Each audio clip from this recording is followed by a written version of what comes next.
friends, welcome to Rouse Rising. Today I am sharing with you a meals of the week video from my house to yours. I hope you find some meal prep inspiration in this video, some nourishing meals that inspire you to make some simple and delicious, nourishing meals for your family.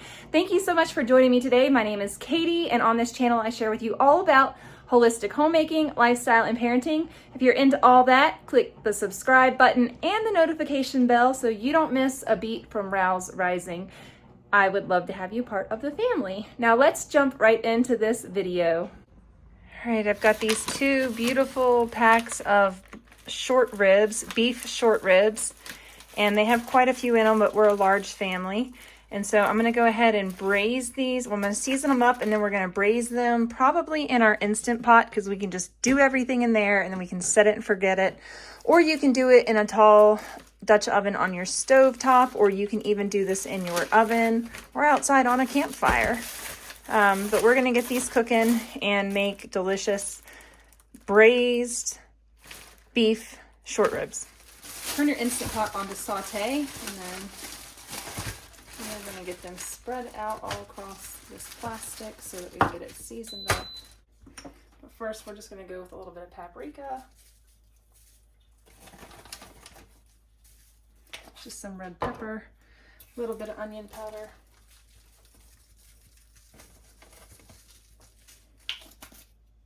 and of course some Redmond's real salt, and you can get the best deal on the internet linked down below in this video's description.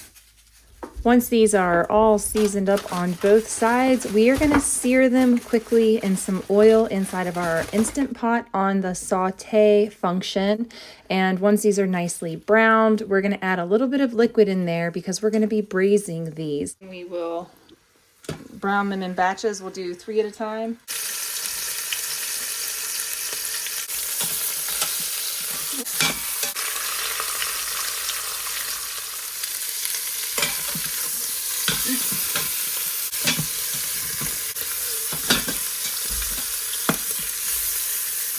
All right, I'm gonna braise these beef short ribs in a little bit of balsamic vinaigrette and a little bit of beef broth in there. Not a whole lot, but just enough to get them simmering real nice. A little bit of balsamic vinegar, not a whole lot. And I'm just gonna add a little bit of this. All right, that should be enough. Just enough just to cover the bottom. All right, I'm just gonna add a little bit of herbs de Provence in here. A little bit of Redmond's real salt on top.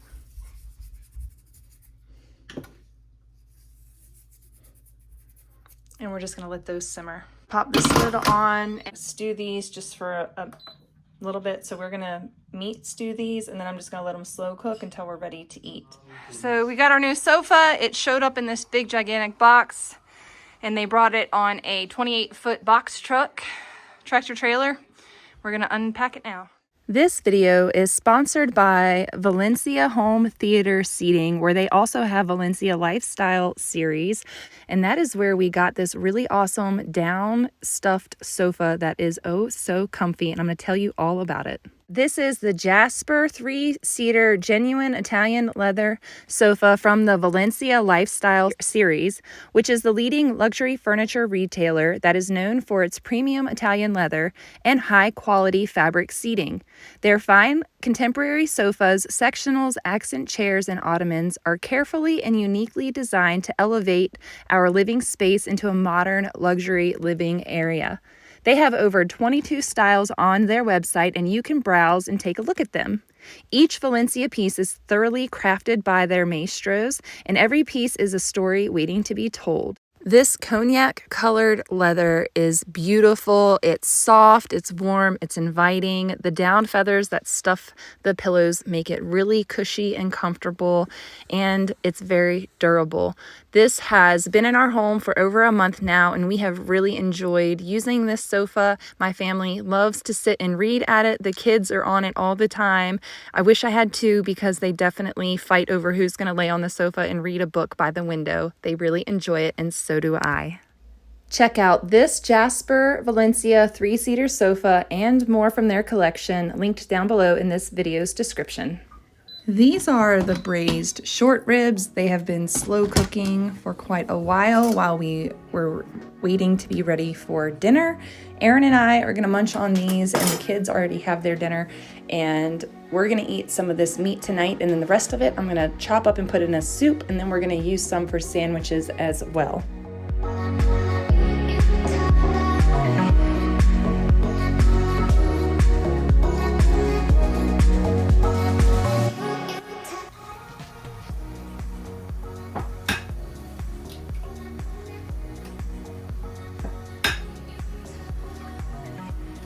Making one of our favorite go-tos with the leftover rice from this week. We are having scrambled eggs with rice, and we just put the rice into our skillet and dump a bunch of scrambled eggs on it with some seasoning, salt and pepper. We're gonna be serving this up today with some sausage patties, some sausage links, and some honeydew melon.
Brody, what kind of sausage do you want? All right, we are gonna make some beef vegetable soup, and we've got some potatoes. The last three we need to use up from our Azure order back in December, or what was it, November maybe?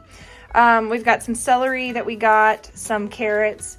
I really like this vegetable soup mix. It has okra in it, which is amazing. It's really good. The other night we had some vegetables that are left over, so I'm gonna add those vegetables. I'm gonna saute up an onion. And then this is some tomato sauce that we canned back in October. I'm gonna use this tomato sauce. We're also gonna add in some Italian seasoning, as well as some of this is all from the short ribs that we made. So we made broth with the short ribs, some onions, and some celery, things like that. So this is what our broth is looking like, and I just let this cook all night. I'm gonna strain everything off, and then we're gonna add all these ingredients to that. There's a lot of fat in there. This is just covered in fat. So much tallow, but all that tallow and goodness is gonna go into my kids' bellies, feed their brains.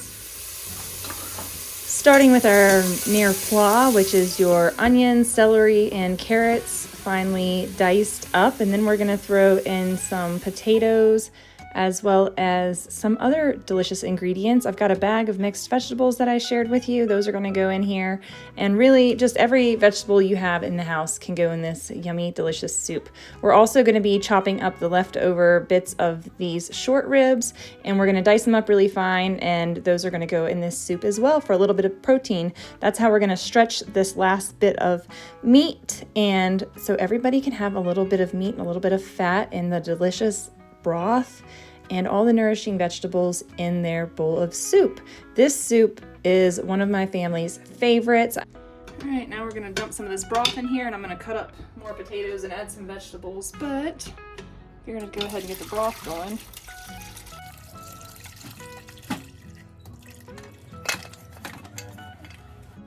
I just discard all of the rest of the contents in the strainer, and then we're gonna add some frozen vegetables to our fresh veggies, as well as the vegetables left over from the previous night's dinner.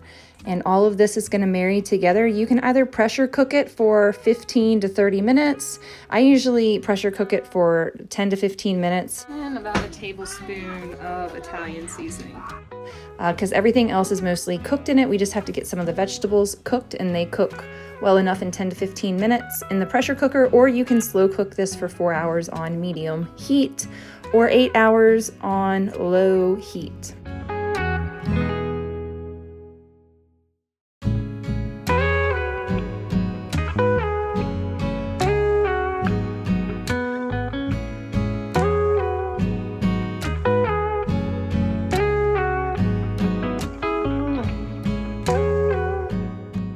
If you guys want a soup that your kids are gonna gobble up, how is it, Annika? How is it, Torsten? It's good. Dinner tonight's gonna be super easy. I've found these stir-fry starters, vegetables with noodles, and I thought those would make easy dinners one night. So I'm gonna kind of flavor it with some coconut aminos, coconut oil, some ginger, onion, garlic, all that good stuff. And then we're gonna air fry chicken chunks and throw those on top. I also added this bag of vegetables with asparagus. It's stir-fry starters. So we're gonna have just some pasta and a bunch of veggies. All right, I'm making a secret sauce. It's got tahini, coconut aminos, some honey, and a little bit of spicy garlic sauce. And I mix it all up and it looks like this brown color. So I'm just mixing it up. It turns this brown color and I'm just trying to make enough to put it on all of this. I'm just gonna season these vegetables with some ginger, onion powder, garlic powder. I'm not adding any salt to this because of the coconut aminos will be plenty salty enough.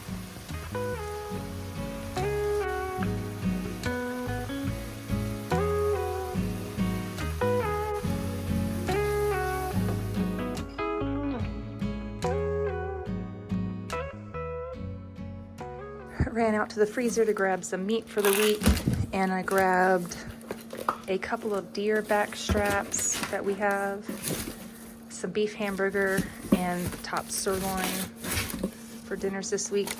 For the old Valentine's Day, I gave them little plum hearts on their sheet pancakes.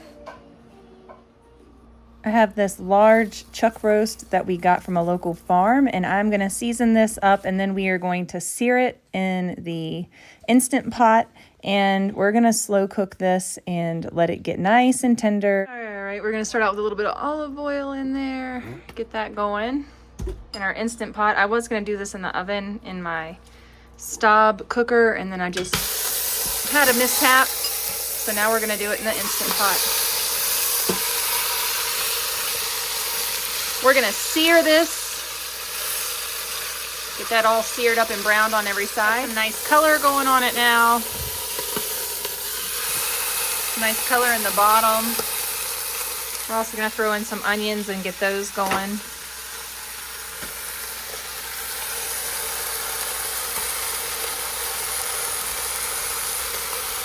Get those sauteed up, and then we'll add a little bit of broth. And we'll add some potatoes and carrots in a little bit. We took the meat out of the Instant Pot. I'm adding a little bit of broth in here, just enough to get all of the brown drippings off the bottom. And then I'm going to throw this pot roast or this chuck roast back in on top of these onions and add some more ingredients. So we've had this on saute to cook that up, but we're going to just turn it on slow cook for 4 hours, the medium temperature. You can adjust your slow cook to less, that would be low, and then you would want to turn up your time to 8. You could do that too, but I'm just going to cook this on medium for like the next 4.5, 5 hours maybe, if that, and we'll just keep it on medium, which is normal. It does go to more. I guess you could do high slow cook. I didn't know there was a high. Now we know. I'm gonna do medium. Nothing else really, so we'll just do a small drizzle of this balsamic. Just a smidge.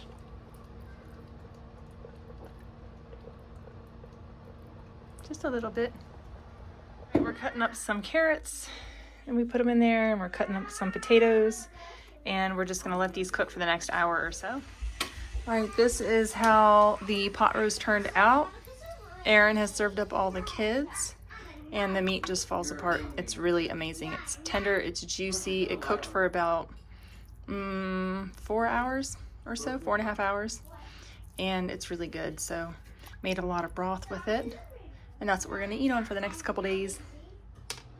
This next recipe I got off the back of a Pamela's gluten-free whole grain baking and pancake mix made with almond meal.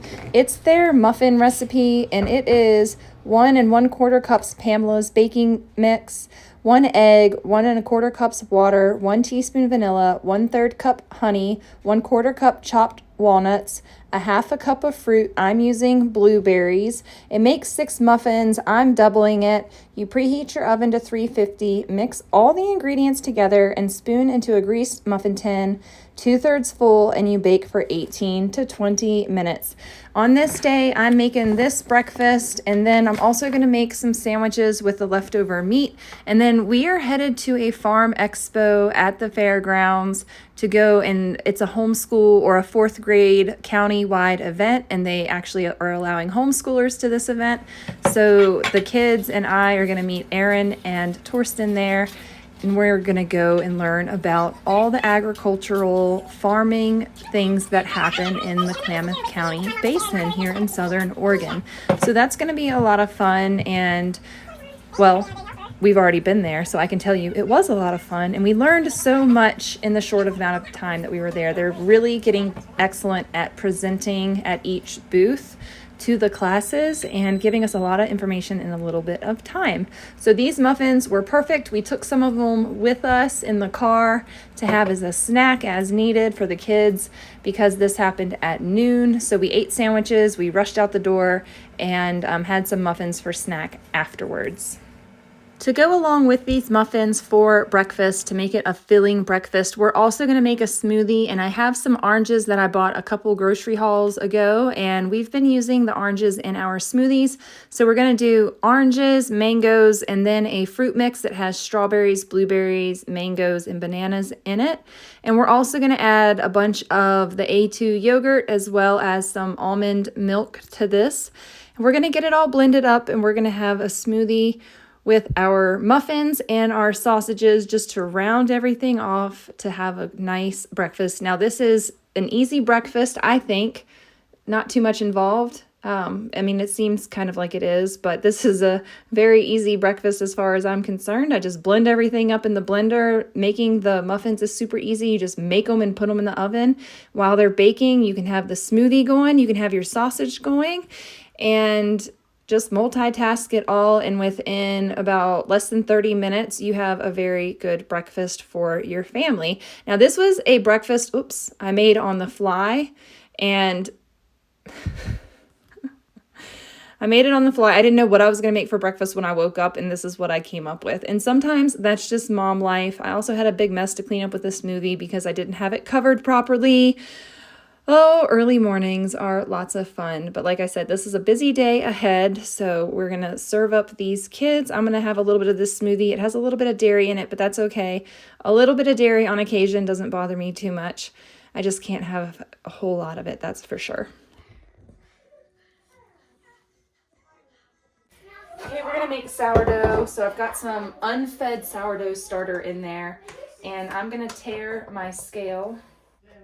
And I'm going to go to grams, and I'm doing all of my measurements in grams. So I'm going to make 2 loaves of sourdough. So we need 700 grams of flour.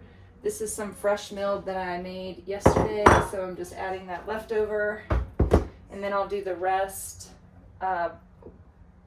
This is bread flour that I got from Costco. So I'm going to do 400, let's do 500, and then I'll do 200 more grams of fresh milled hard.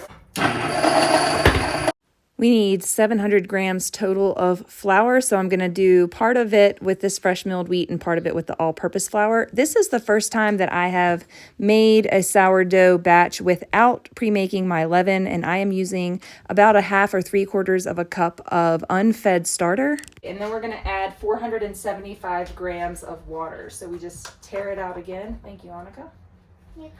475.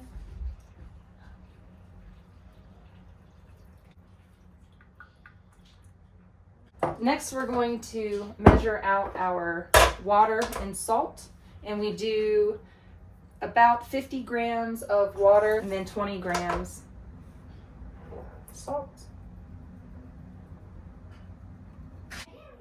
All right, so we're just gonna let this dissolve in the water. We're gonna mix that up. If you're looking for this complete recipe or how to make multiple loaves at once, check out my sourdough playlist. There is tons of sourdough goodness there. I usually mix my water. This is how out of sourdough bread baking I am. I usually mix my water in my starter first, but I didn't do that this time. And this starter has not been revived for a month or so. So we're working with a completely unfed, hungry, starving starter. But this is our shaggy dough. And once we have a shaggy dough, we let it rest for 30 minutes. Tea towels. Put that on it. Okay, the purpose of the autolays is so that you can give the water time to absorb into the flour. And then we're just gonna squish in this salt water. At this point, we're just gonna squish. And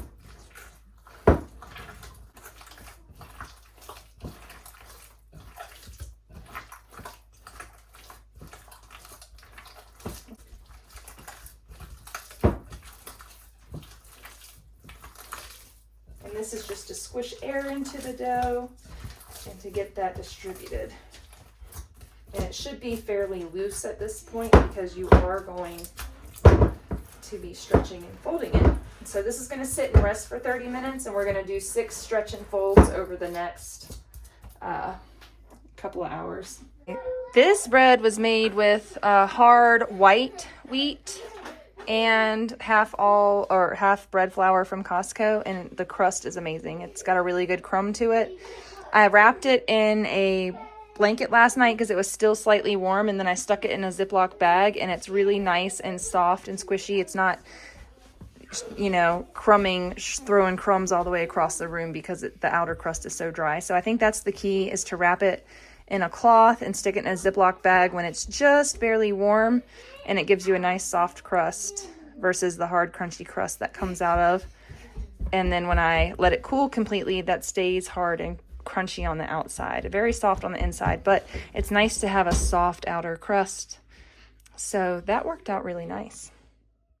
Now we start our 6 rounds of stretch and folds over the next 2.5 hours, but I'm stretching this out throughout the day because this is an unfed starter that I'm doing, and this process is just slightly different from my normal process, but I thought this would be a fun time to experiment. I do have a proper lid that fits, but that one was just there, and that helps keep the moisture in on the damp towel. I always use a damp towel to cover my bread dough so that it doesn't dry out or get a skin on top of it, and it's always really helped. And these stretch and folds help develop the gluten formation in the dough, and that is what is going to help hold the gas in the air pockets when the yeast is producing the gas, and that's how you get all the air bubbles in your bread, all that lovely air that gives so much flavor and texture to your bread. That's why we're stretching and folding and allowing it to ferment for a long time. So these went into the refrigerator overnight in a bulk ferment, and then this day I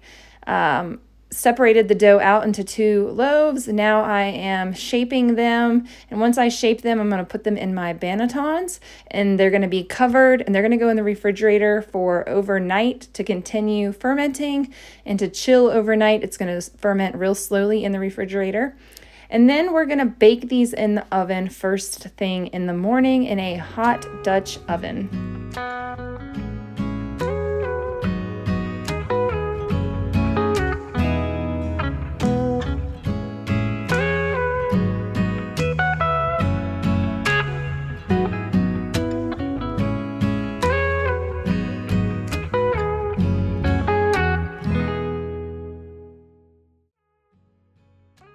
After these have sat in the refrigerator overnight, I'm just removing the coverings from them. I'm going to dump them out onto my parchment paper. This just makes for an easy transport and to prevent them from sticking in my hot Dutch oven. Now I'm taking a sharp blade and scoring my bread, and this scoring allows for the expansion of the bread in the oven. It's what allows the bread to rise at the weakest point, which gives the loaf a beautiful ear. So I'm gonna pop this into a 500-degree oven. It's gonna go in for 15 minutes, and then I turn the oven down to 425. And this whole time the lid is on the Dutch oven. After that 10-minute bout at 425, I take off the lid and I do about 7 more minutes at 425 with the lid off.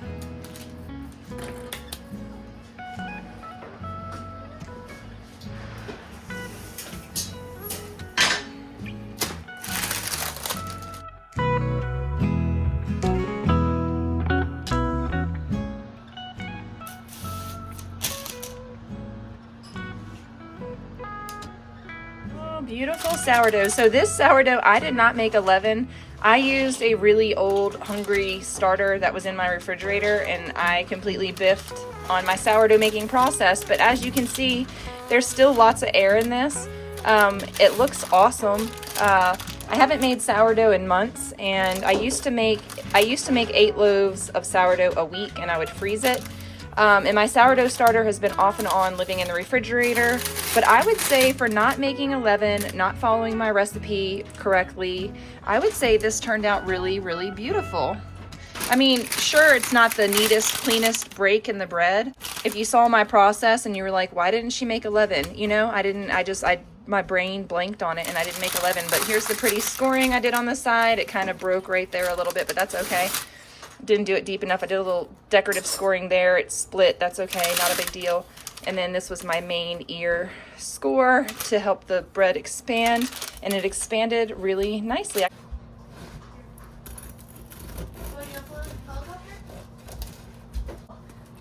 right, there's the crumb. And then what we do is we just cut it like that.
For dinner tonight, we made some wild rice. I think I put too much water in it, but that's our wild rice.